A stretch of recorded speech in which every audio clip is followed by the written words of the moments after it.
Taking a live look at the state capitol in downtown Sacramento, state leaders are going to have to make some tough decisions next year when it comes to how they spend your tax dollars.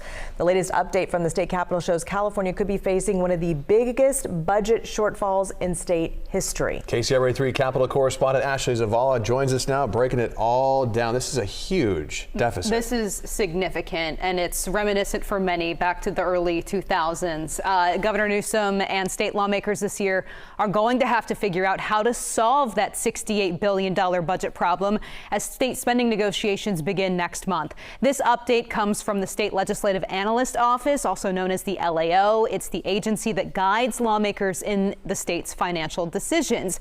It released its full financial outlook this morning, showing that not only do lawmakers have to deal with this hole for the upcoming year, but then shortfalls at about $30 billion each for the following 3 years. So why is this happening?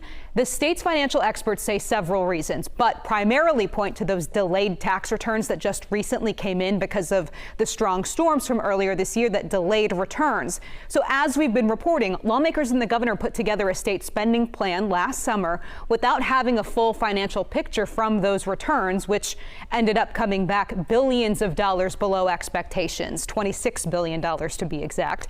Second, the state relies mostly on California's wealthiest taxpayers for cash.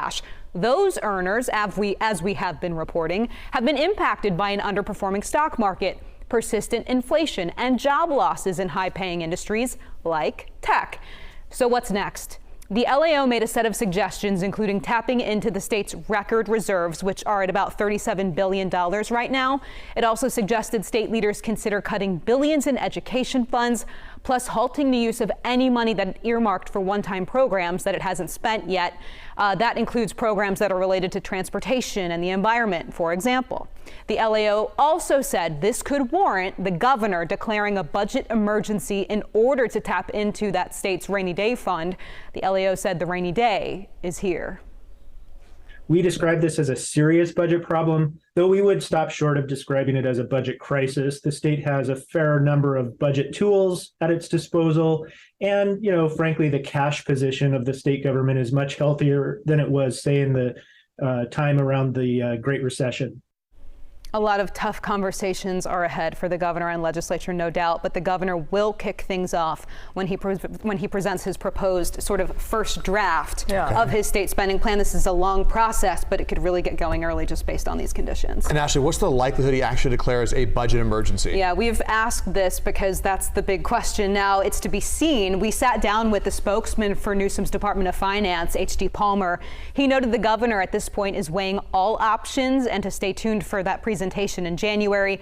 We'll hear from HD. We will hear from state lawmakers on both sides of the aisle, as well as the legislative analyst coming up at 6 tonight to just break this down further. Things have really turned around. I mean, a full 180. When he took office, we had a surplus. Yeah. And now here we are. And this is going to be the first time where this group has to deal with this magnitude of a deficit. What if we get into a further recession? Or if we actually get into a full-blown recession? And that is what is expected to happen, that the odds are not